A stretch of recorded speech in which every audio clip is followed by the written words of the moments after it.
თვითმმართველობის არჩევნებისგან ჩვენ არ უნდა გქონდეს იმაზე მეტი მოლოდინები, ვიდრე ზოგადად თვითმმართველობის არჩევნები არის. თვითმმართველობის არჩევნები თავისთავად ძალიან საინტერესოა. ძალიან ბევრი რაღაცის და ბევრ რამეზე ლაპარაკის საშუალებას იძლევა თავისი შინაარსით, მაგალითად ისეც რომ რაღაცა კონკრეტულ ურბანულ ადგილებზე როგორ ჯობია ცხოვრება.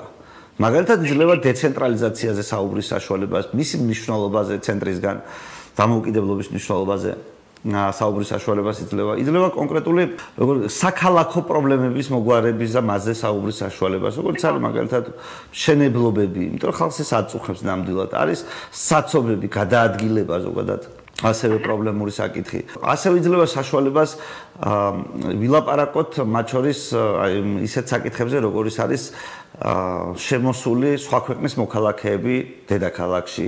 შეგვიძლია ვილაპარაკოთ ისეთ საშუალებებზე, როგორც არის ვაჭრობა დედაქალაქში. ბევრს, მაგრამ რაღაც საკითხებთან ლაპარაკის საშუალებას, მაგალითად, რასაც კანონების დონეზე ჭირდება მოქმედებას, რაც საპარლამენტო საქმეებს ეხება, იმას არ იძლევა. ამიტომ ჩვენ ხალხს ვეუბნებით, რომ ხალხო, ჩვენ საპარლამენტო არჩევნებზე გეუბნებოდით, რომ დაფიქრდით და იქ უნდა გადაგეწყვიტათ სწორად. ეს არჩევნები ახლა უნდა გამოსაყენებელი არა იმისთვის, რომ ხვალვე ყველაფერი შეიცვლება და ხვალვე მე ლელო რო ითვლიდა, რომ ბიძინა წავა 20 კვირაში იმაშიო, რა ქვია, რუსეთშიო, მასე დავიწყოთ თვლა. არა, უბრალოდ ახლაც უნდა დაფიქრდეთ, ჩემი აზრით, და ახლაც უნდა იცოდეთ, რომ ეს არ არის არჩევნები, სადაც თქვენ ყველაფერს მიიღებთ. მაგრამ ეს არის არჩევნები, სადაც თქვენ რაღაცა შეიძლება მიიღოთ. მაგალითად, წარმატებაზე კარგ შემთხვევაში ოპოზიცია რო უცბად აზრზე მოვიდეს, მაგრამ მე ვინაიდან ამის არ მჯერა, ამაზე თქვენ სერიოზულად არ გელაპარაკებით. მაგრამ შეიძლება მან თბილისის მერის თანამდებობა მიიღოს. თბილისის მერის თანამდებობაზე ოპოზიციონერი 2 წლის თავზე რო არჩევნები იქნება, ან როცა იქნება არჩევნები, მნიშვნელობა რა აქვს. მე მგონია, რომ როგორც კი თბილისის მერი გახდება ოპოზიციონერი, ძალიან მალე აუცილებელი გახდება საპარლამენტო არჩევნების ჩანიშვნა.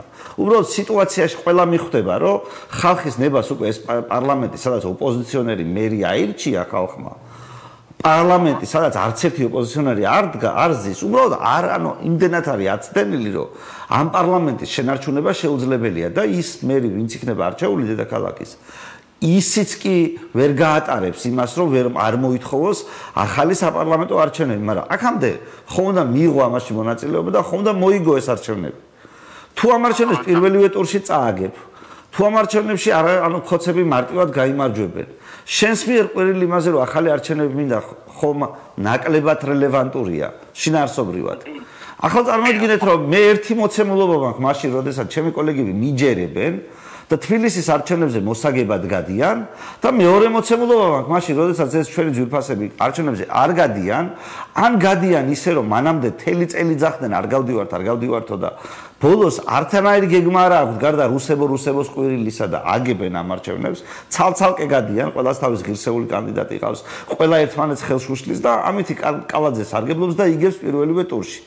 მაგრამ მე მყავს სიტყვაზე 3-4 წარმომადგენელი თბილისის საკრებულოში. ანუ მე მოვიგე, მაგრამ ზოგადი თამაში წავაგეთ. მე ამ შემთხვევაში ჩემს ადამიანებს, აი გირჩის რამდენი 1000 ამომრჩეველი იქნება მხოლოდ ამ ადამიანებს. ვეუბნები, რომ აი ჩემი დეპუტატები სხვადასხვა საკრებულოში. თქვენ გექნებათ საშუალება, რომ ამ ხალხს შეხვდეთ ნებისმიერ დროს თქვენი საქალაქო პრობლემების მოსაგვარებლად. მე ხელისუფლებას შევევაჭრები, აი რო ამბობდი, რომ ვევაჭრები მეთქი ბიძინას საქმეზე როცა მივამეთქი და ამიტომ ვითხოვდი მხარდაჭერას.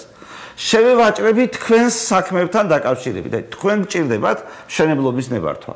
ჩემი 4 კაცი იმუშავებს საკრებულოში იმაზე, რომ ადამიანს, რომელსაც დადასტურებულად არის ჩემი მხარდამჭერი, აი ჩემი საიტზე არის რეგისტრირებული. არჩევნების დღეს 36 შემოხაზეო ლაპარაკობს. მისი პოსტები დადგენადია, რომ ჩემი მხარდამჭერი იყო. მე მხოლოდ ამ ადამიანებს მოვემსახურები. ჩემი ის ხალხი, რომელიც საკრებულოში არიან, მხოლოდ ამ ადამიანზე დაკავდებიან. დანარჩენებს ვეთქვით, რომ თქვენ ხო გინდოდათ ესენი, სხვები ხო გინდოდათ. მიდით ახლა მაგათთან.